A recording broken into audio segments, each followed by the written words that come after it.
प्रशासन तय करेगा कि हम शंकराचार्य हैं कि नहीं है। उत्तर प्रदेश का मुख्यमंत्री तय करेगा कि भारत का राष्ट्रपति तय करेगा।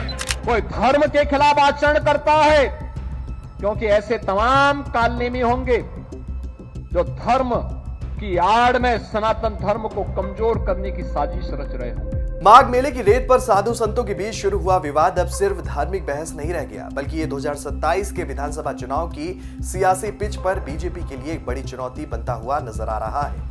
ऐसा हम नहीं बल्कि राजनीतिक जानकार कह रहे हैं। उनका कहना है कि योगी आदित्यनाथ और शंकराचार्य के बीच छिड़ी ये जंग यूपी की राजनीति को उलझा सकती है, क्योंकि ये मामला अब सिर्फ धार्मिक मुद्दा नहीं रह गया, बल्कि सपा और कांग्रेस जैसी विपक्षी पार्टियों ने इसे 2027 के विधानसभा चुनाव में बीजेपी पर हमला करने का हथियार बना लिया है। अब ऐसे में सवाल उठ रहे हैं कि योगी इस सियासी पिच पर कैसे बैटिंग करेंगे और क्या बड़ा बदलाव हो सकता है। सब कुछ बताएंगे आपको इस वीडियो में। यूपी में माघ मेला केवल धार्मिक आयोजन नहीं बल्कि संत समाज की सामूहिक चेतना का प्रतीक माना जाता है। ऐसे मंच से उपजा कोई भी विवाद सीमित नहीं रहता। इस बार साधु संतों के बीच शुरू हुआ मतभेद अब नोटिस जवाब और तीखी बहसों के जरिए राजनीतिक अखाड़े तक पहुंच चुका है। सपा और कांग्रेस ने इस मुद्दे को 2027 की सियासी पिच पर उतारते हुए सीधे मुख्यमंत्री योगी आदित्यनाथ को घेरना शुरू कर दिया है।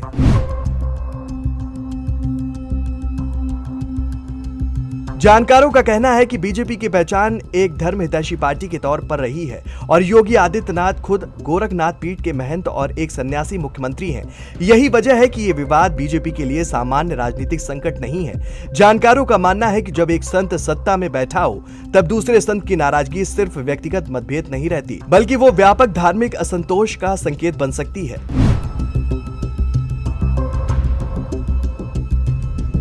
जानकार मानते हैं कि योगी की छवि एक कठोर प्रशासक के साथ साथ संत समाज से निकटता रखने वाले नेता की रही है। ऐसे में शंकराचार्य जैसे प्रतिष्ठित धार्मिक पद पर बैठे संत से टकराव बीजेपी की उस नैतिक बढ़त को कमजोर कर सकता है जिस पर पार्टी लंबे समय से सियासी पूंजी खड़ी करती आई हो।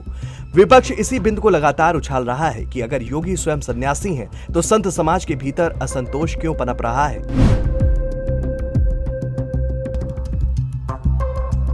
सपा और कांग्रेस इस विवाद को सिर्फ प्रशासनिक चूक नहीं बल्कि संत बनाम सत्ता की लड़ाई के रूप में पेश कर रहे हैं। उनका दावा है कि योगी सरकार ने समय रहते संवाद की भूमिका नहीं निभाई, जिससे विवाद बढ़ा। चुनावी रणनीति के लिहाज से ये बेहद असरदार नैरेटिव है, क्योंकि इससे बीजेपी की धर्महितैषी छवि पर सीधा सवाल खड़ा होता है।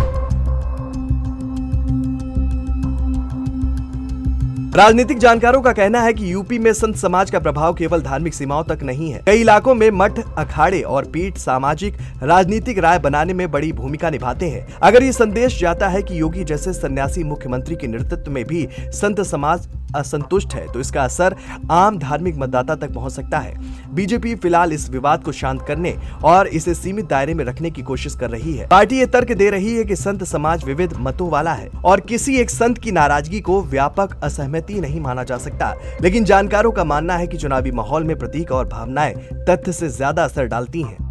माघ मेले में शुरू हुआ ये विवाद अब योगी आदित्यनाथ की व्यक्तिगत पहचान एक सन्यासी मुख्यमंत्री से जुड़ गया है। अगर समय रहते ये तकरार नहीं थमी तो 2027 के विधानसभा चुनाव में बीजेपी के लिए मुद्दा साधारण विवाद से कहीं बड़ा साबित हो सकता है। सवाल यही है कि क्या योगी अपनी संत और शासक दोनों भूमिकाओं के बीच संतुलन बनाकर इस आग को बुझा पाएंगे या विपक्ष इसे चुनावी मुद्दे में बदलने में कामयाब होगा। ये तो आने वाला वक्त बताएगा। ये स्टोरी आपको कैसी लगी हमें कमेंट करके जरूर बताएं और देखते रहें जेएमडी न्यूज़।